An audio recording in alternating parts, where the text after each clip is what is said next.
The Captain's Log Radio, with your host, Captain Jonathan Moss.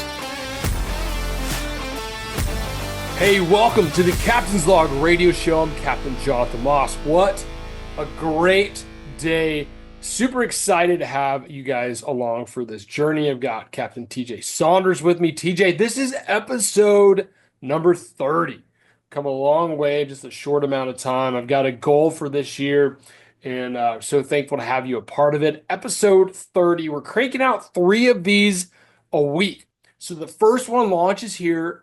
It's an hour-long format on the Outdoor Radio Network. And then we're releasing 2 episodes, 2 other episodes around the week. On Thursdays, we do the Tackle Box Tip segment. And then on Saturdays, I have a third segment. Usually something comes up during the week. Usually I have an experience on the water, or I see a client do something. I think, you know what?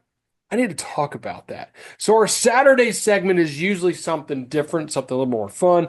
And I reserve that for not just fishing, but anything outdoors. Today, I've got Captain TJ Saunders, Lucky Fly Charters up in Apalachicola, Florida. This man is a good friend of mine. He's been a tremendous blessing as a friend and help with me with the Captain's Log TV. And TJ, I don't know if you remember this.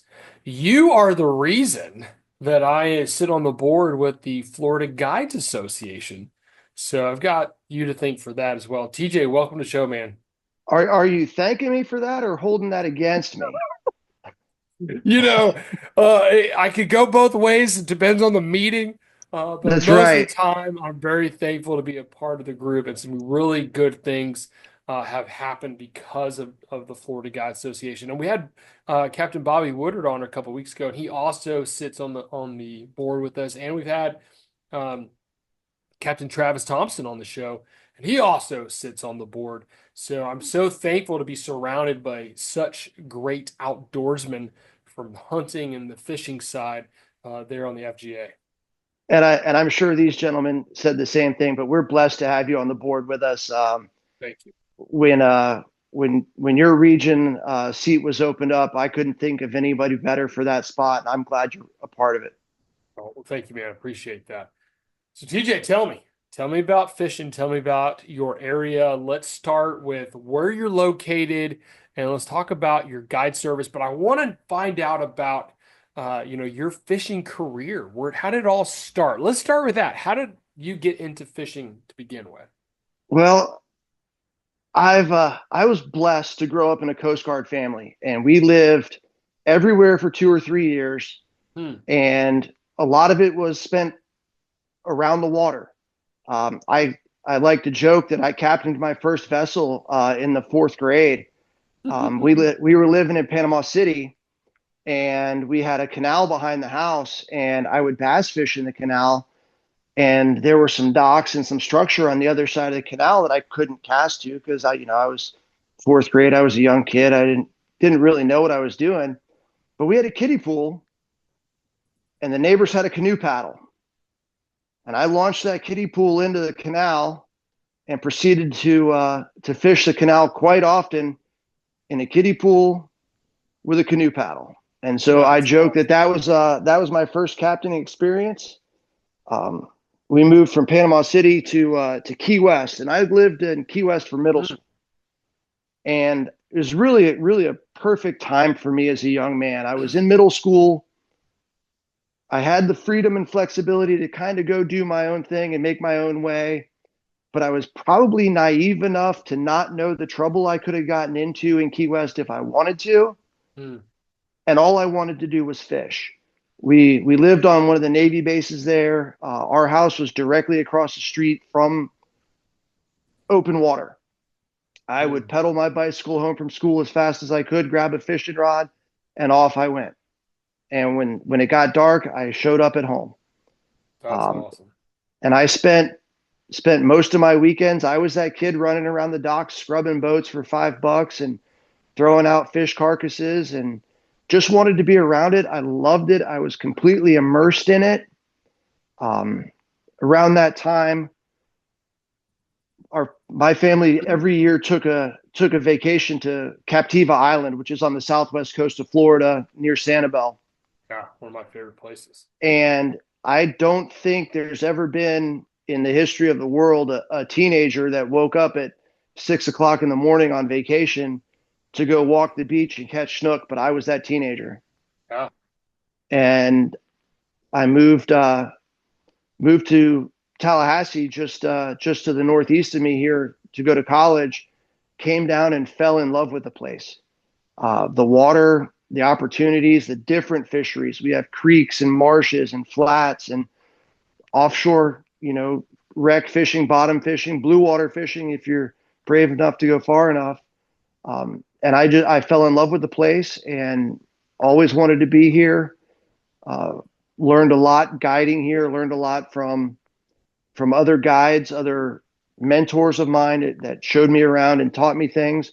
Still feel like I'm learning, which is exciting. Yeah. Um, got my captain's license in 2013. Actually, the day that my license showed up, Captain Jim Lemke grabbed me by the shoulder, drugged me to an FGA meeting, and forced me to sign up. And I've been a member ever since. Hmm. And that was down in Tampa when I was living there as part of a previous life working in professional baseball. Had the opportunity to move back into this area at the end of the 2017 baseball season, and I've been here ever since, and I love it. Hmm. Can't imagine leaving. Okay, so if you're not familiar, Apalachicola is further west of the Big Bend, but in the panhandle of Florida. And you said southwest or southeast, no, southwest of Tallahassee. That's right. We're about an hour and a half southwest of Tallahassee, and it's all national forest, small towns. It's quiet place to be. I love it here. Yeah. You helped me as a camera boat operator filming with Captain Jay Carson there in Perry. And That's as I right. was driving, the first time I'd ever been to Perry, I said, man, if I get my wife here, we're not, that's it. It's over. You're We're not. moving. You're done. You're done. It is. And It is a old quiet. Florida, It's awesome. yeah, I love beautiful. it here. And when you get off the main, for me traveling up that way, you get off 75 and you take some of these back roads and you're going through some of these older, smaller towns. It's like you're transported in time, and it's not a negative. Oh, I absolutely love every chance I get going up in that Big Bend region in that area. It's just beautiful. It is. It really is great that you kind of get a chance to see some of what old Florida was and the old Florida way of life before high rises and condominium complexes and we have woods. The great part about Franklin County that I live in is 90 some odd percent of it is owned by the state or the federal government as part of the Apalachicola National Forest. Wow. So our development is very limited.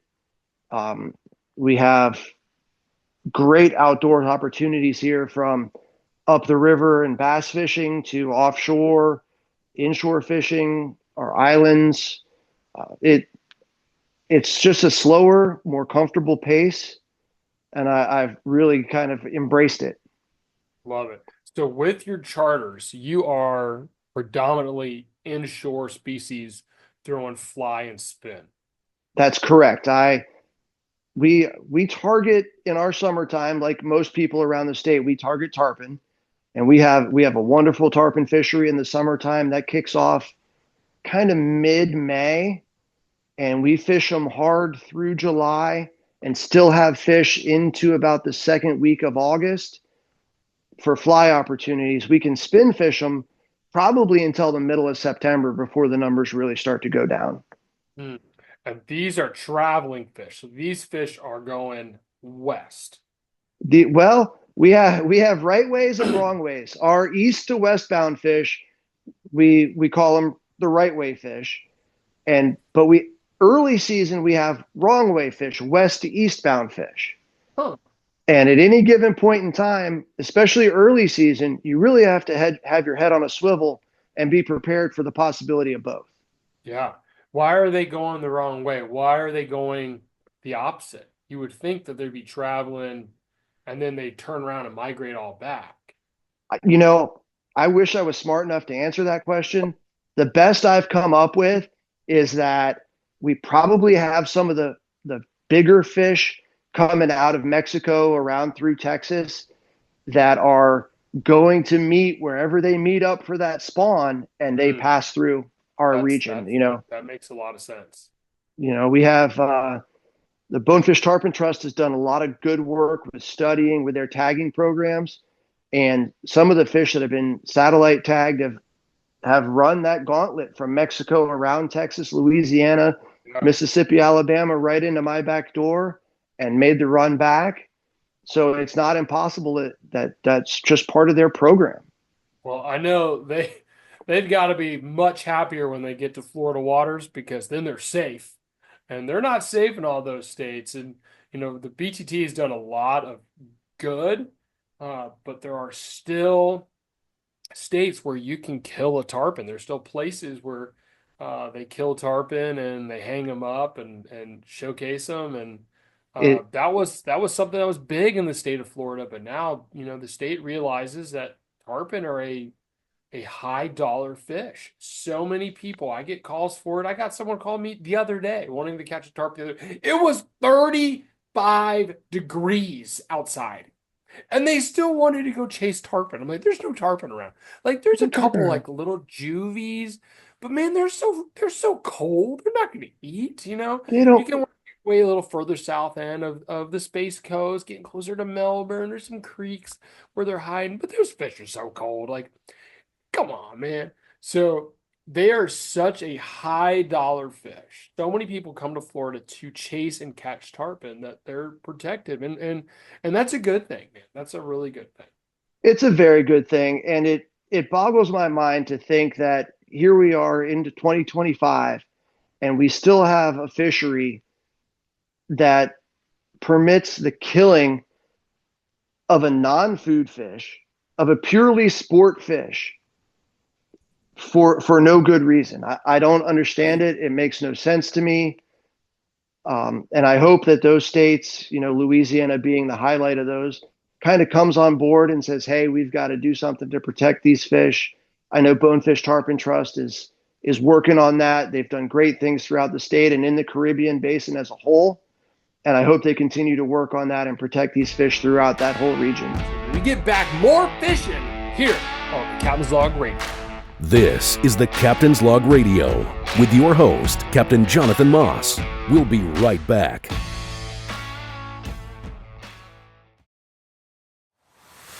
Welcome back to the Captain's Log Radio with your host, Captain Jonathan Moss. Hey, welcome back to the Captain's Log Radio. I'm Captain Jonathan Moss. I got Captain TJ Saunders with me. We're talking fishing. We're talking the Big Bend. We're talking Apalachicola, Florida, just south, about an hour and a half south of Tallahassee. Beautiful area, old Florida. TJ, let's talk about fish. It is January. We're quickly coming up to February, but it's still January, Yep. and it's chilly. Actually, when this episode airs, it's going to be February. If I'm not mistaken, it'll be February 3rd. So we're February, baby. We Right are on. getting closer and closer to April, and I'm so glad. I'm so ready for spring to get here, some warmer temperatures. But it's been a cold January. It has been. Really cold. A lot of snow in the Panhandle. Tell me about your fishing right now. What are you focused in on, and what are you doing as we lead up into spring? Coming into the end of December, beginning of January, it was pretty unseasonably cold here, and we had consistent hard north winds. Well, that blows the water out of my bay. So I had some Mm, incredibly negative low tides. Places that I typically fish, and I like to fish shallow water, 2 feet, 18 inches of water. I was fishing 700 yards off of my standard lines wow. because the shorelines were dry. Yeah. But what I found was pretty encouraging, exciting. Those fish were still there. They were still happy and they were still eating. Mm, And we were able to fish both fly ink, light spin, soft plastics, spoons, and be successful. And that to me is encouraging that our population is healthy. They're happy and tolerant of the cold conditions, and they're making it through just like we are. What were your water temperatures? Cold, bitter cold, down in the 50s. Oh, okay. So I had temps I had the lowest temps I saw were 45 degrees. Oh, see, we have the blessing of the Apalachicola River that dumps into Apalachicola Bay. And while it is a long river that runs up into Atlanta, Lake Lanier, kind of where it starts and works its way down through Georgia, Alabama to get to me, a lot of the creeks that run into that river are all spring fed. And so they're dumping 72-degree water. And I think the coldest temp I saw, 54 one day that I fished, and then I saw another one that was 52, but I was back up and in the river, and as soon as I got to where I wanted to be, it kicked up to 65, pardon me. So Yeah, these fish are running up the creeks, running up the river sometimes to find some of that warmer water. absolutely. Absolutely. Yeah, I was on the pulling platform in Mosquito Lagoon. Water temp was 45 degrees. And I had snook. Some were just lethargic, laying on the bottom. Yep. I had some snook. It was the weirdest thing. I've never seen them do this. They were tailing, okay, but they were putting their nose flat into the mud. And they were vertical, okay, at an angle. And then every like 30 seconds, they'd move their tail and they'd stop. And her face was in the mud. It was the weirdest thing. They're just Then trying to get warm. Trying to get warm. Then I had one so cold and lethargic, it swam to my boat and ran into my boat. And then it turned around and it swam away. And then it turned around and came back. And when it came back, I hopped off my polling platform, grabbed it by the mouth, and picked it up. And then it was like, whoa, what's going on? Not spooked at all. That's crazy. That's how cold it got. That's crazy. A few days later, it went up 10 degrees, and I haven't seen those snook anywhere. Yeah. I think that one of the most exciting things around here is that we're starting to see a population of snook develop. It used to be a really well-kept secret, and thanks to social media, and I think the novelty of seeing snook in our region, people are posting pictures of, hey, what have I caught? But we're starting to see snook proliferate in this area. Not to the point that I'm comfortable saying, hey, let's go on a snook charter yet. Yeah. But I'm hopeful that if we release our fish and they continue to thrive, in the next 4 or 5 years, I may have a snook fishery. Yeah. Think about, go around the bend and head south, Crystal River, Cedar Key, that whole area's got a really good snook fishery. Really good snook fishery. So there's no reason why those fish couldn't swim and continue going north as long as the water temps stay at a level where they can survive. But what are you focusing on? Redfish, trout, black drum? What's your focus right redfish, trout, and black drum are kind of my big three right now. Black drum they're kind of like your snook that you were talking about, very lethargic in this cold water.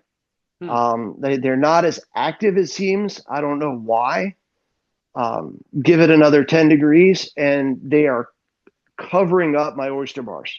And not little ones. We're talking the big uglies. And they are around and they are fun, and they will eat a fly. They take a little convincing. You have to be pretty precise and accurate with your cast. Make sure it gets in front of them, but they will eat a fly. Our redfish, I absolutely love redfish, Jonathan. And so I like to target redfish, and that's kind of my passion. I like tarpon fishing. I love red fishing. The opportunity to be on the back of the boat, pulling quietly, stalking fish, hunting fish, Yeah. as I like to describe it to people. Especially with a fly rod, you see that fish, you pick that fish, the angler presents a cast, and you catch that fish. Yeah. And as you well know, from our vantage point on top of the polling platform, that's the greatest show in the game. Oh, yeah. Watching that fish's behavior change, watching their body tense up as they see the fly, as they start to track it, that gill flare, the fish gets excited. There's nothing better to me, and I Mm, absolutely love that. yeah. Yeah. And you said it. You are hunting that fish. Absolutely. I had this conversation the other day on the water with one client. And I said on the saltwater side, that's what we're doing. We're in pursuit. We are actively looking. I'm constantly staring. My mom is going, both my mom and my wife get concerned with like the amount of headaches I get because I'll go 8 hours and I feel like I don't blink. Like I'm just staring intently in the water, looking for these fish. That's I'm right. constantly focused. But then you find them, okay? You have your opportunity. And it's not just a one-man show. This is a tag team. This is a team effort. This is two people, 100%. one on the back of the boat, controlling the boat, positioning the boat, calling the shots, looking for the fish, seeing the fish, saying, I got a fish, 50 feet, 10 o'clock, point your rod, point your rod. There. See it? Then your client's like, oh yeah, I got it, I see the fish. And then they make this presentation. No, you're too far away. Pick it up, make it to the cast. Oh, right this spot. Leave it, take it. And then you see the fish respond. And then they eat it. And then it's like, oh, hit him, dude, Let him do it. It's awesome. It It is. never gets old, man. There's no way it gets old ever. And each one is different. And if you're paying attention, each fish will teach you something. Yeah. Each fish responds a little differently, cast a little too close, a little too far, a little too long, a little too short. How you strip the fly, how you tick bounce, or a long slide. Each fish responds differently. And if you paying attention, you're learning something every time. And that to me is what's really exciting about that inshore sight fishing game is there's always something to see. There's always something to learn. It never gets old. Yeah. It's not an easy game, but if you No. make the right presentation, you will be rewarded. And You that's will be rewarded. and that's another thing that at least for redfish in my region, I can't speak for the entire state, but for redfish in my region, I like to think that they're honest. If my angler does it right, they're 99% of my redfish respond in kind. They're fair. Now there are days when they're spooked out and you can't get within 100 feet of them before they get really twitchy. But there are other days when that 40-foot cast, they give it to you, you put it in the right spot, and that redfish eats. Yeah. Yeah. And I've made trips to Louisiana and there it can be really stupid. Like, and what I mean is it doesn't matter if you're Yes. good or you're bad. It doesn't matter. If you put it around the fish, they're going to find it. They're going to go look for it. They're going to hear that boom, and they're going to go, whoa, what was that? I think I want to investigate now. But I've also been to Louisiana where it was the hardest place in the world to fish. It was really tough conditions. It was cold. The fish were cold. It was just not happening. Dirty water, those kind of things. I've been asked a number of times by my clients, what's the difference? I've been to Louisiana and it's shooting fish in a barrel. I come over here and it's hard. Well, if you look at the places you're fishing, Louisiana, mud bottom, not a lot of grass on the bottom. There's plenty of marsh grass, but not a lot of grass on the bottom. It's mud bottom.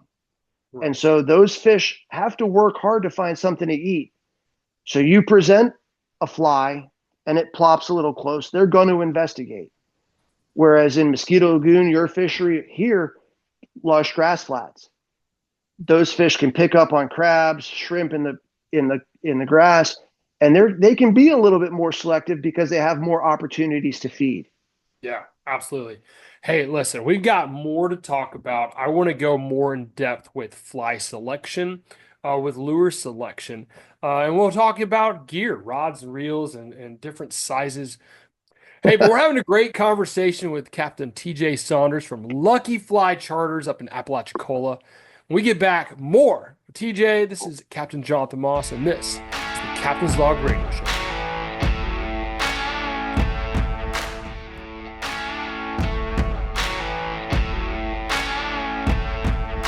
This is the Captain's Log Radio with your host, Captain Jonathan Moss. We'll be right back.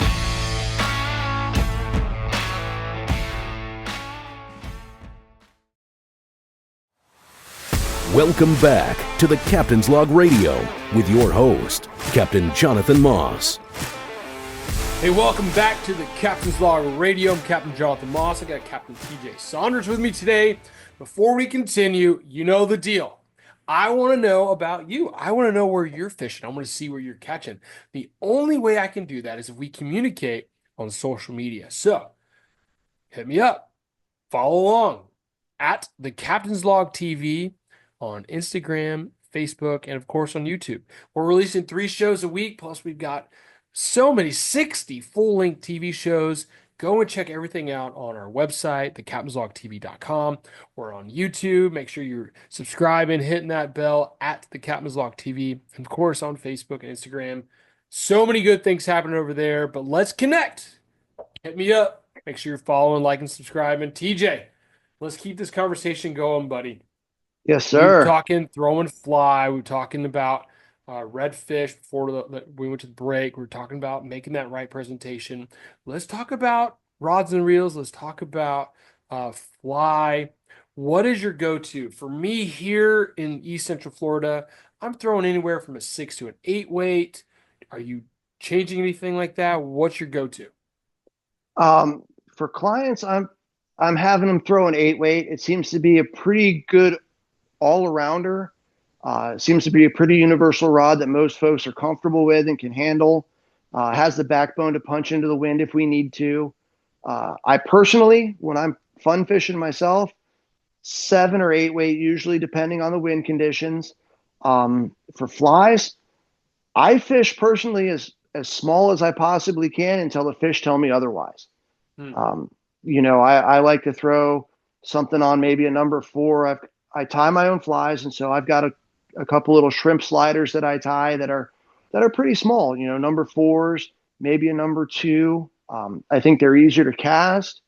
They land a little bit softer, so they're less likely to spook fish, and they present a pretty good profile in the water of what my fish have to eat. They're not chowing down on big jumbo shrimps that you find in the seafood case. We've got small grass shrimp on our shorelines, some smaller crabs, and so I'm doing the match the hatch thing, so to speak, and fishing those parameters that look like something my fish are going to find. Particular color? I like natural colors. If you spend time perusing the social media world, everybody's got a fly tying page with bright colors, and I'm a very natural color guy. Sand, brown are my go-tos. My flies are very natural looking. I may mix it in and throw a little bit of pink and orange sometime, but I very rarely do off the wall colors, with the exception of black and purple. Everything is black and purple. It's incredible to me that when we think about fishing in conditions, stained water, we think about dark colors, maybe fishing darker soft plastics or darker flies or darker even twitch baits or hard baits. I've found that a black and purple fly will fish just as well in crystal clear, clean water as it will in stained off colored water. If you look at this painting behind me, there's a tarpon eating a fly. Can you see that fly? Black and purple. Black and purple. You know, Are and you, go ahead. well, I was going to say, in my tarpon fishery, we fish black and purple until I have good light.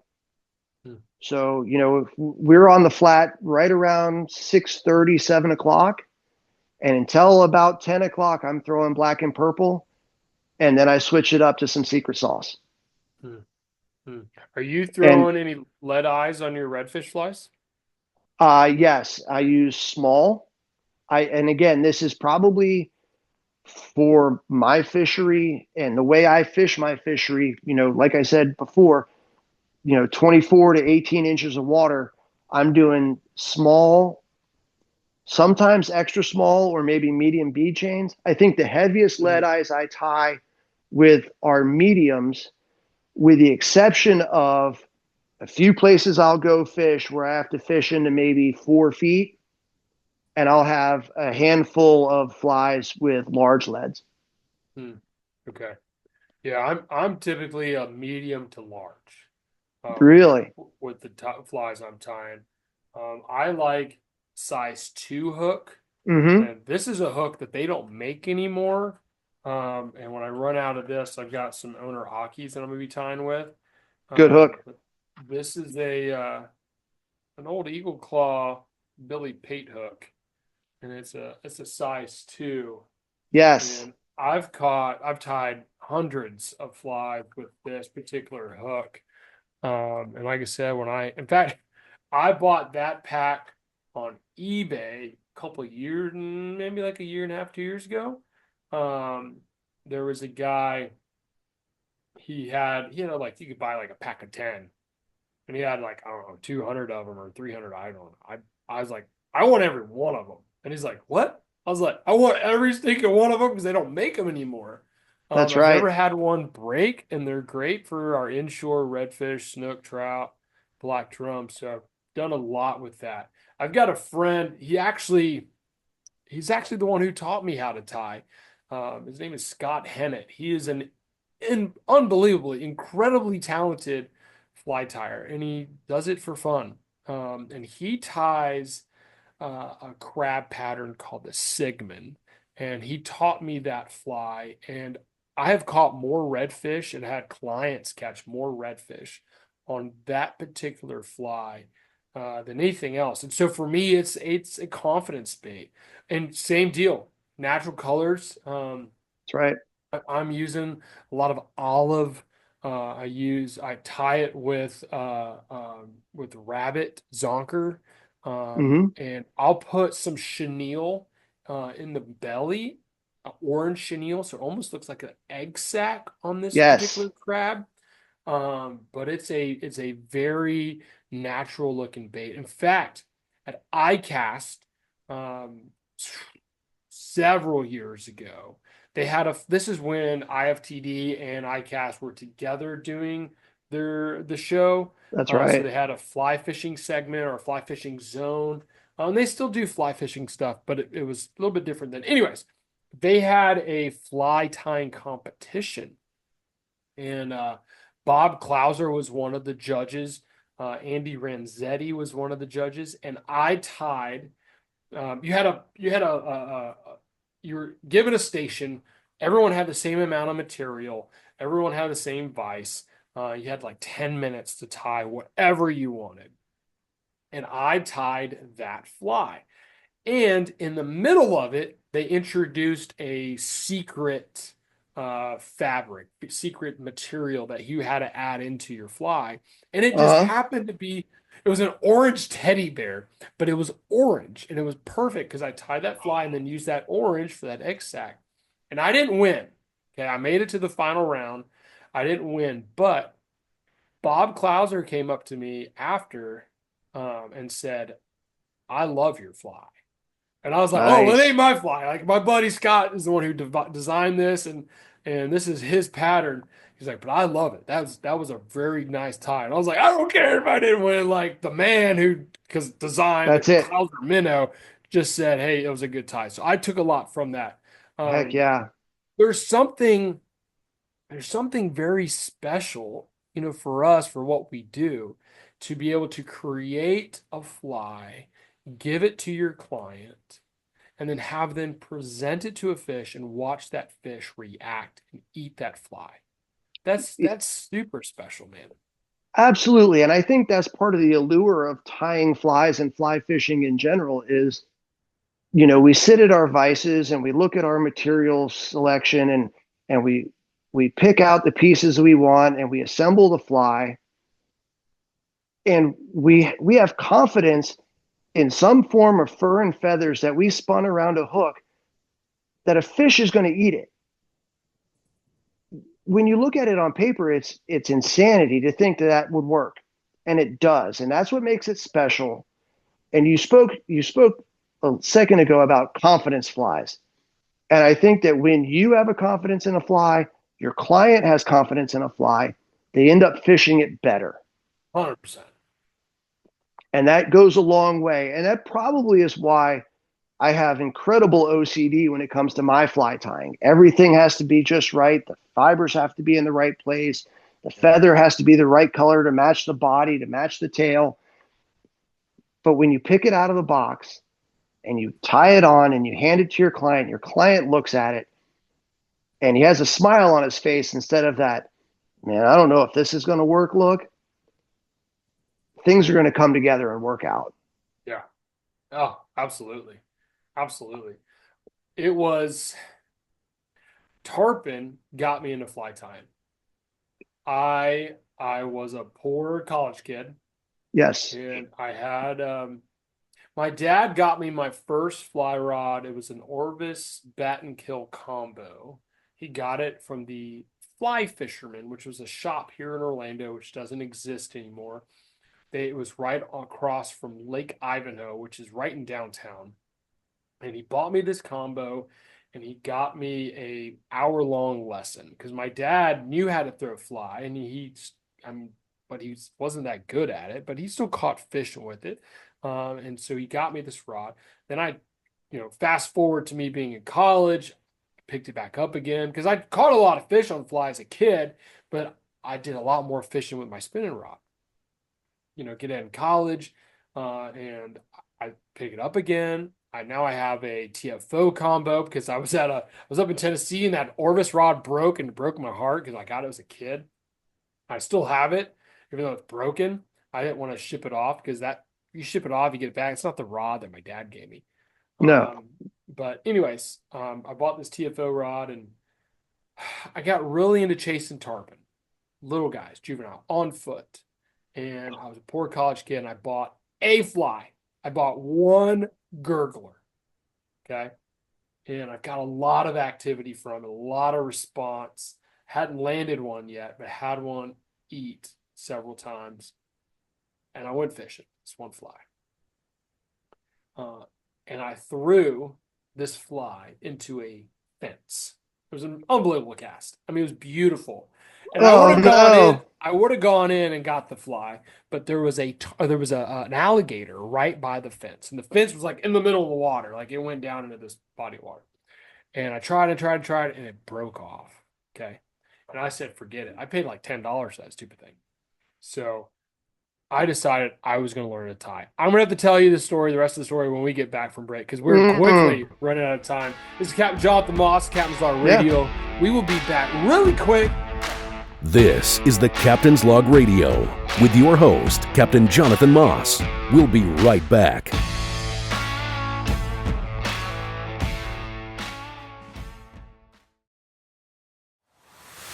Welcome back to the Captain's Log Radio with your host, Captain Jonathan Moss. Hey, welcome back to the Captain's Log Radio. It's Captain Jonathan Moss. I got rudely interrupted for that stupid timer once again, but this is our last segment. Before we went to break, we were talking about tying flies.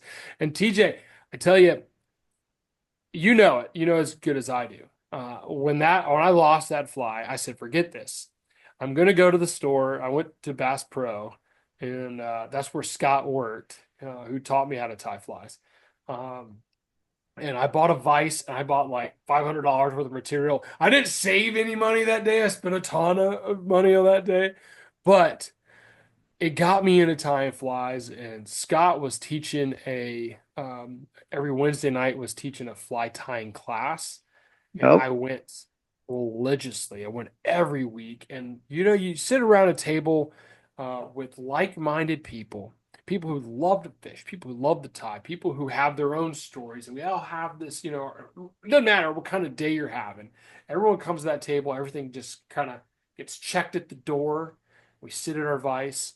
And Scott was a great teacher, is a great teacher, and taught us all these different patterns. And it didn't take long for all of us to figure it out and learn and just start making flies at home and catching fish with them. And that's the beauty of it, man. I absolutely love doing it. And now my kid, he just turned 5, and I got him a TFO fly rod. I haven't given it to him yet, but he's been begging, man.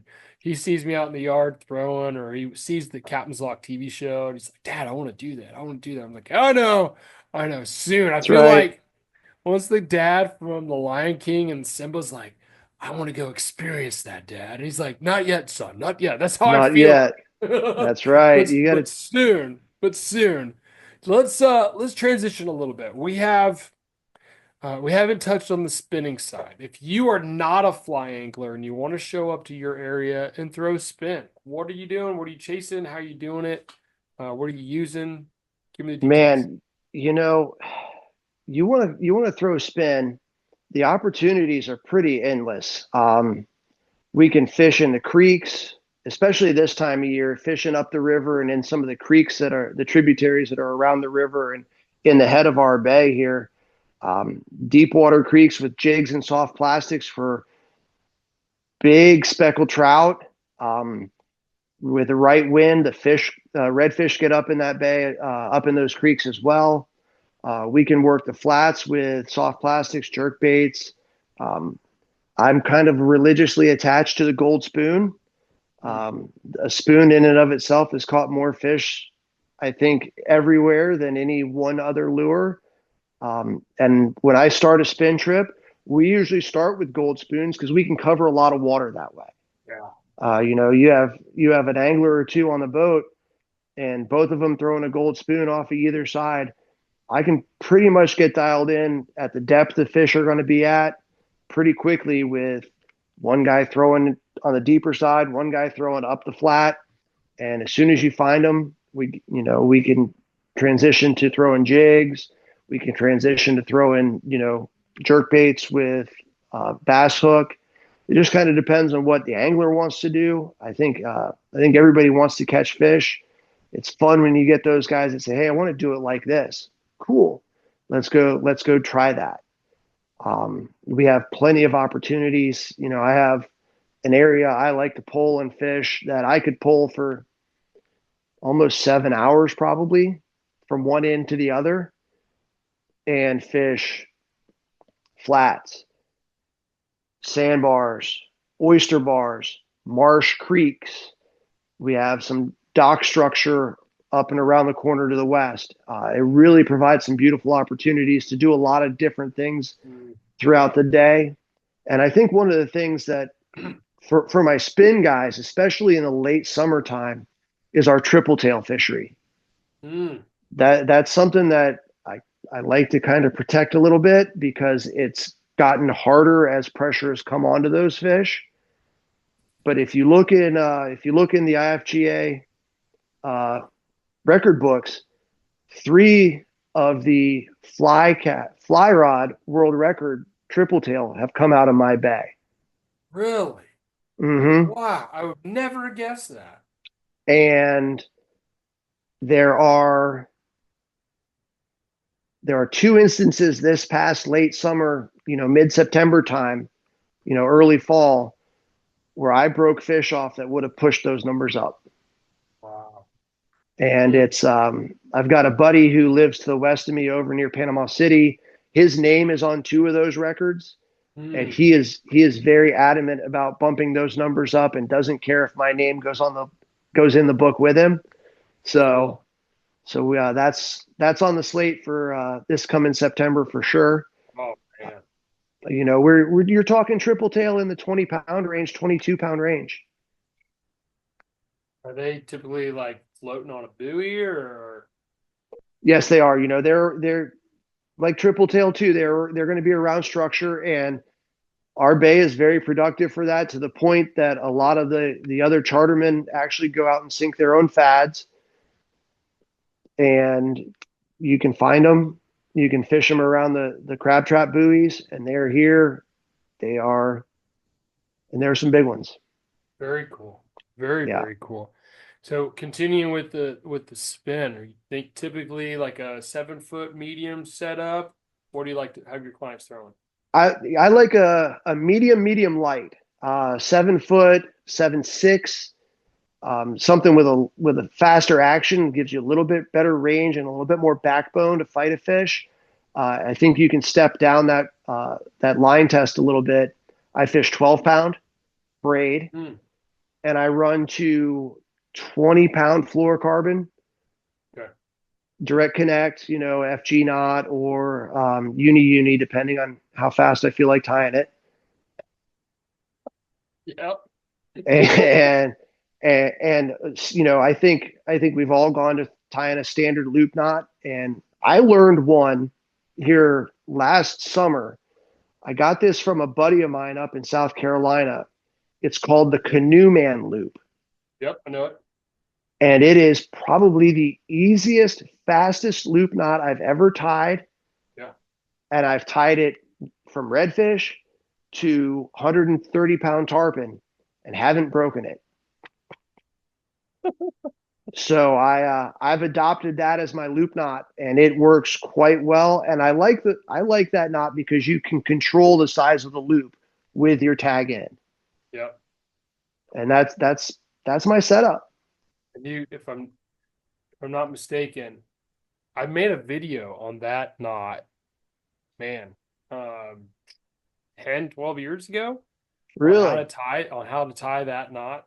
And I haven't tied it in a while, I love but it. you can tie it where the tag end goes back towards the hook.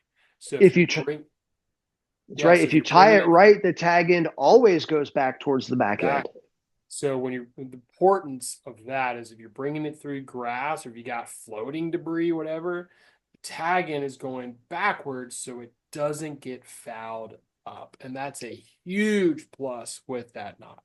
It's a huge plus with that knot, and it's a huge plus for fly fishing. You think about how many times you've missed a fish because that the hook eye or maybe that knot picked up just the littlest piece of floating grass, and it's aggravating.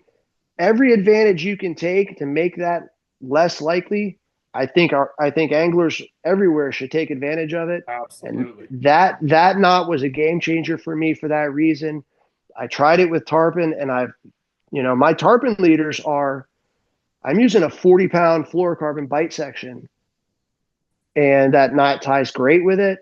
And I haven't broken it yet. So I'm going to stick with it until the fish tell me otherwise. Okay. Yeah, for what I'm doing, same deal. I bumped up from 10 pound to 15 pound on the braid. I'm still getting a very far cast. I could probably Yes. throw a little bit further with the 10 pound because of that thinner diameter. Uh, but I do fish with a lot of anglers who are newer to fishing. So I bumped up. I bumped everything up. 15-pound braid. Typically it's a 20-pound leader, but I will throw 30. If there's snook around and we're fishing structure, I'm definitely throwing 30. Yeah. With the snook around, you almost have to bump up because those Yeah, gill plates are razors, of course. yeah, If and hopefully, if my area develops a snook fishery, I hope to have that problem. right.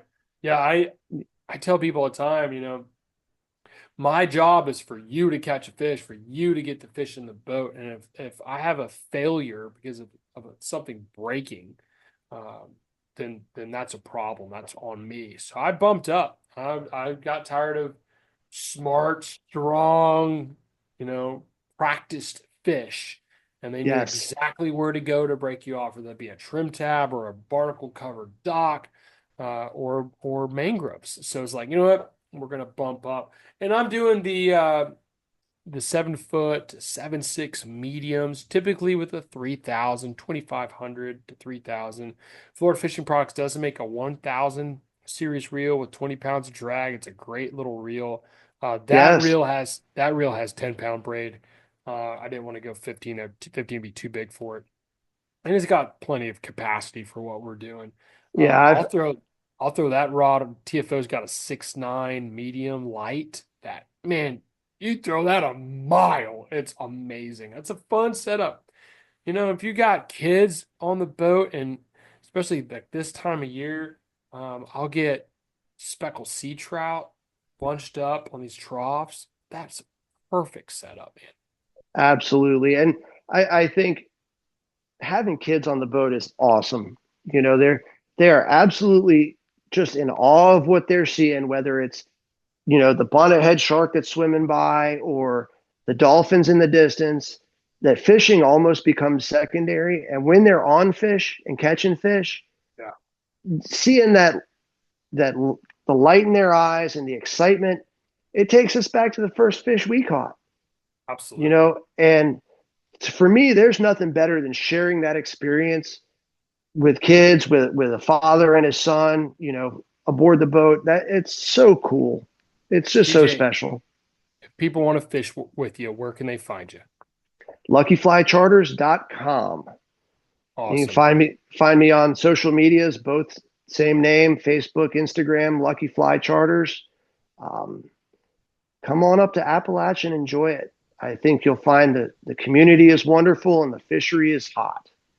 Well, TJ, it's been an absolute pleasure having you here on the Captain's Log Radio. If you find yourself in that area, in the Apalachicola area, give TJ a call and he will get you on fit. This is Captain Jonathan Moss from Captain's Log Radio. We'll see you guys next time. Thanks for listening to the Captain's Log Radio with your host, Captain Jonathan Moss.